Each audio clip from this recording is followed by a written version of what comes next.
More than 200 people belonging to the Meitei community have been evacuated from their villages in Manipur's Jiribam District and moved to a newly set up relief camp after violence broke out following the killing of a man allegedly by Kuki militants, officials said today. The houses of the people staying in the relief camp at Jiri Sports Complex were burnt in the outlying villages of Lamtai Kuno, Dibong Kuno, Nunkal and Begra in the Jiribam district by suspected Kuki militants.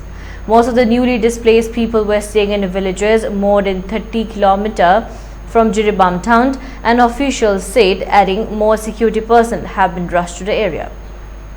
The Manipur Police Department have ordered adequate number of State Police Commando personnel based in Imphal Valley to proceed to Jiribam this morning for duty with immediate effect. The police personnel were transported by helicopter from Kangla for Jiribam.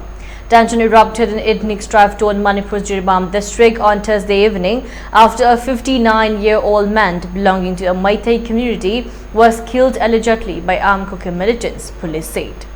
The man, identified as Soibam Sarat Kumar Singh, went missing after he had gone to his farm in the morning. Later, his body was found with wounds made by a sharp object, a police officer said.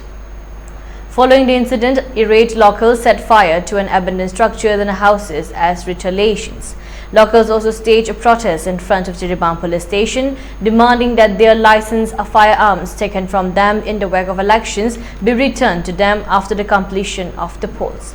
Jiribam, which has a diverse ethnic composition comprising Meiteis, Muslims, Nagas, Kukis and non-Manipuris, had so far remained unaffected by the ethnic strife which has been raging in Manipur since May 3rd last year.